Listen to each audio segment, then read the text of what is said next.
ऐसा करो कि ये जो नीले रंग की साड़ी है वो राधिका बहू तुम रख लो, और गुलाबी रंग की साड़ी रीमा बहू रख ले। माँ जी, नीले रंग की साड़ी तो मेरे पास पहले से है। क्या ऐसा हो सकता है कि ये गुलाबी रंग की साड़ी मैं रख लूं और नीली वाली रीमा भाभी रख लें? हाँ हाँ, क्यों नहीं, ये भी कोई पूछने वाली बात है। तुम्हें जो साड़ी पसंद है बहू, वो तुम रख लो। अरे नहीं माँ जी, मुझे भी गुलाबी रंग वाली ही साड़ी चाहिए। इसलिए आप राधिका भाभी को वही नीले रंग वाली साड़ी ही दे दीजिए। लेकिन वो क्यों? जब राधिका ने कह दिया कि उसे वो साड़ी नहीं चाहिए, उसे ये पसंद नहीं है, तो फिर बदलने में क्या हर्ज है? माँ जी, लेकिन वो साड़ी मुझे भी पसंद है। हर बार आप ऐसा ही करती हैं। राधिका भाभी को जो चीज अच्छी लगती है, उन्हें वो दे देती हैं, और जो बच जाए, वो चीज मेरे हिस्से में आ जाती है। ये तो सरासर नाइंसाफी है माँ जी। हाँ, तो इसमें क्या गलत बात है? ये बात तो तुम अच्छी तरह जानती हो कि अर्जुन राजवीर से दोगुनी तनख्वाह घर लाता है। माँ जी, राजवीर भी तो सारी तनख्वाह आपके ही हवाले कर देते हैं। जिस तरह अर्जुन भैया आपको अपनी सारी तनख्वाह ला के देते हैं, उसी तरह राजवीर भी करते हैं। तो फिर मुझे समझ नहीं आती कि ये फर्क क्यों हो रहा है। मैं तुम्हें पहले ही बता चुकी हूँ कि अर्जुन की तनख्वाह राजवीर से काफी ज्यादा है। तो फिर अगर मैं राधिका से उसकी पसंद पहले पूछ लेती हूँ, तो इसमें तुम्हें कोई समस्या नहीं होनी चाहिए। दोबारा मुझसे ये सवाल मत करना। तुम तो शुक्र करो कि राजवीर की इतनी कम तनख्वाह होने पर भी तुम्हें हर चीज मिल जाती है। माँ जी, शादी के बाद जब अर्जुन भैया और राजवीर की नौकरी नहीं हुई थी, तब आपने खुद ही तो कहा था कि मुझे इस बात से कोई फर्क नहीं पड़ता कि आपके किस बेटे की तनख्वाह ज्यादा है और किसकी कम। जब आपके हाथ में आपके दोनों बेटों की तनख्वाह आ जाएगी, तो वो मिलके एक ही बन जाएगी, और फिर आप किसी में कोई फर्क नहीं रखेंगी। मुझे तो याद नहीं कि मैंने तुमसे ये बात कब की थी। अगर तुम्हें ये नीली वाली साड़ी रखनी है तो रख लो, वरना यहाँ से चली जाओ। अब मेरा दिमाग खराब मत करो। मुझे तो कुछ कहना ही नहीं पड़ता। माँ जी तो खुद ही मेरे हिस्से की लड़ाई लड़ लेती हैं। कितनी अच्छी सास है मेरी। वैसे अगर देखा जाए तो इतनी अच्छी भी नहीं है। ये बात तो मैं भी जानती हूँ कि वो ऐसा क्यों कर रही हैं। जिस बेटे की तनख्वाह ज्यादा होगी, तो उसकी बीवी की ही साइड लेगी ना। क्या हुआ रीमा? आज तुम्हारा मूड ऑफ लग रहा है। तबीयत तो ठीक है? नहीं तो मेरे मूड को क्या होना है राजवीर, मैं बिल्कुल ठीक हूँ। अच्छा, मैंने तो नोट किया है कि जब से मैं ड्यूटी से घर आया हूँ, तुम कुछ परेशान लग रही हो। अगर कोई बात है तो मुझे बता सकती हो। वो दरअसल राजवीर बात ये है कि माँ जी दो नई साड़ियाँ लाई थी। पहले माँ जी ने खुद ही मुझे और राधिका भाभी को अपनी मर्जी से एक एक साड़ी दे दी। लेकिन जब राधिका भाभी ने कहा कि उन्हें मेरे वाली साड़ी लेनी है, तो माँ जी ने मुझसे लेकर उन्हें दे दी। हालांकि मैंने माँ जी को बताया भी था कि वही साड़ी मुझे भी पसंद है। हाँ, ये बात तो मैंने भी नोट की है रीमा कि माँ जी कोई भी चीज लाने के बाद पहले राधिका भाभी से उनकी पसंद पूछती हैं, बाद में तुम्हारी। लेकिन मैं चुप कर जाता हूँ क्योंकि तुम तो जानती ही हो कि फिर वही बातें सुनने को मिलेंगी कि वो तुमसे डबल तनख्वाह ला के घर देता है। तुम अपना दिल छोड़ा मत करो रीमा। कल मेरे साथ बाजार चलना। मैं तुम्हें तुम्हारी पसंद की साड़ी ला दूंगा। कोई बात नहीं, अब मैं वही साड़ी पहन लूंगी। मैं तो ये बात आपसे इसलिए कर रही थी कि अब माँ जी हर बार ऐसा ही करती हैं। इससे पहले तो मैंने आपसे कभी भी माँ जी की शिकायत नहीं की। आपने जोर दिया इसलिए बता दिया। हाँ, ये सब तो मैं जानता हूँ रीमा। तुम फिक्र मत करो। मैं कोशिश कर रहा हूँ कि कोई अच्छी जॉब मिल जाए। बस दुआ करो कि जहाँ मैंने अप्लाई किया है वहाँ जॉब मिल जाए। क्यों न अपनी प्यारी सी सासू माँ को आजमाया जाए।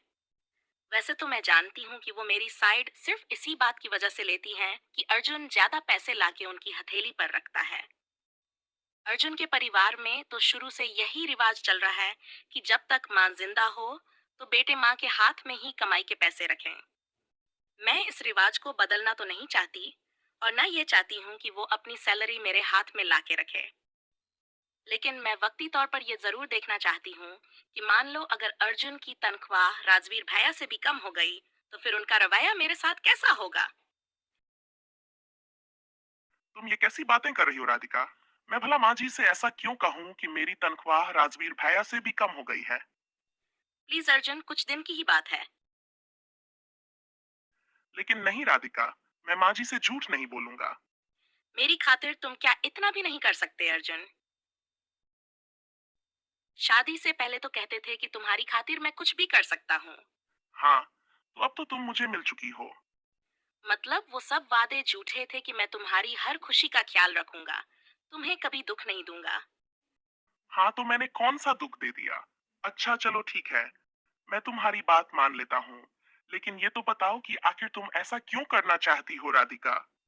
वो मैं तुम्हें अभी नहीं बता सकती, कभी और बता दूंगी। और परेशान होने वाली बात नहीं है, मेरा भरोसा करो।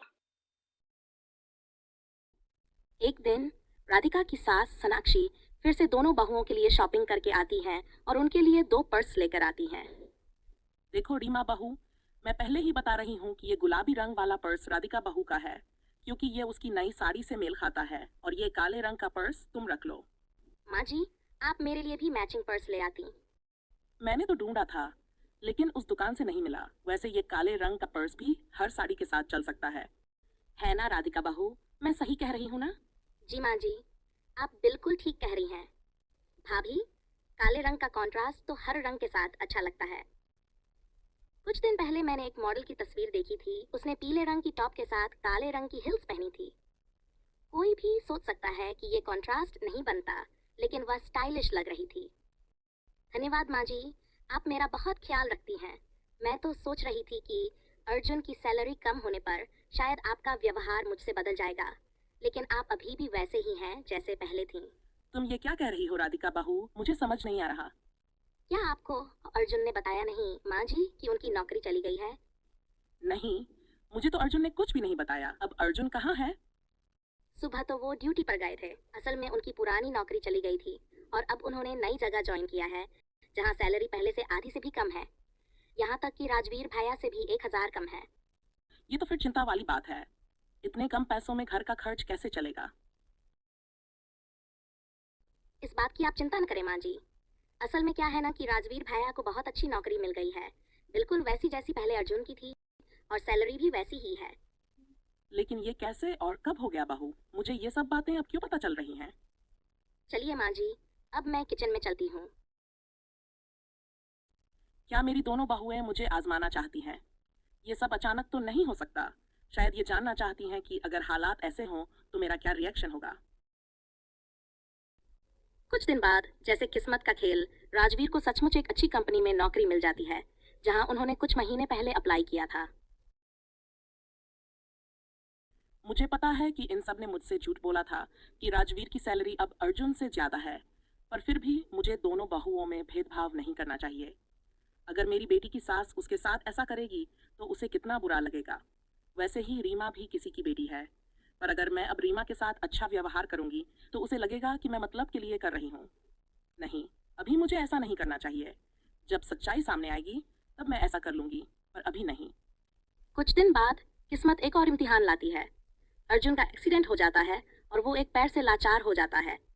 घर में सबके चेहरे पर चिंता साफ दिखाई देती है। मुझे पता है माँ जी, अब आप मेरे साथ अच्छा व्यवहार नहीं करेंगी, क्योंकि इस घर में शुरू से उसी की इज्जत होती है जिसका पति ज्यादा पैसे कमा कर लाता है। नहीं बहू, नहीं बहू, मैं अब इस रिवाज को खत्म करना चाहती हूँ। इस परिवार में शुरू से ही ऐसा होता था। जब मैं खुद बहू बनकर आई तब भी मेरी और मेरी जेठानी के बीच मेरी सास ने बहुत फर्क किया था और मुझे बहुत बुरा लगता था। मुझे अफसोस है कि वही मैंने भी अपनी बहुओं के साथ किया। मैं समझती हूँ माँ जी, आप जिस माहौल में रहीं, आपको वही रिवाज अपनाने पड़े। हाँ, माहौल का बहुत असर होता है बहू, पर अब मैंने सोच लिया है कि मैं ऐसा कभी नहीं करूंगी। मैं दोनों बहुओं में बिल्कुल भी फर्क नहीं करूंगी, इसलिए तुम चिंता मत करो। अर्जुन का इलाज चल रहा है। डॉक्टर ने कहा है कि कुछ समय बाद वह बिल्कुल ठीक हो जाएगा और अपने आप चलने लगेगा। और हाँ, मेरी तरफ से भी बेफिक्र हो जाओ। धन्यवाद माँ जी, मैं तो बहुत डर गई थी। कोई बात नहीं बहू। और हाँ रीमा बहू, तुम मुझे माफ कर दो। मुझे तुम्हारे साथ ऐसा नहीं करना चाहिए था। अब अक्षी अपने किए पर शर्मिंदा थी और उन्होंने दिल से ठान लिया था कि वो अपनी बहुओं के साथ दोबारा ऐसा व्यवहार नहीं करेंगी।